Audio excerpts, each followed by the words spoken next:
carro é destruído por incêndio após ser estacionado sobre fogueira. Um carro ficou completamente destruído após pegar fogo na noite desta segunda-feira 23. Véspera de São João na rua Doutor Baltazar de Mendonça, no bairro da Ponta Grossa, em Maceió. O incêndio, que começou por volta das 23h30, foi registrado em vídeo por moradores que acompanharam. Assustados, as chamas consumindo o veículo.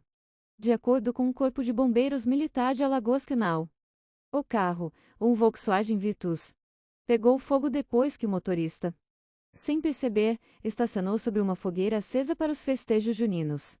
Conforme relato do próprio condutor, ele confundiu a fogueira com um monte de lixo e, logo após estacionar, se dirigiu até uma residência próxima para participar das comemorações.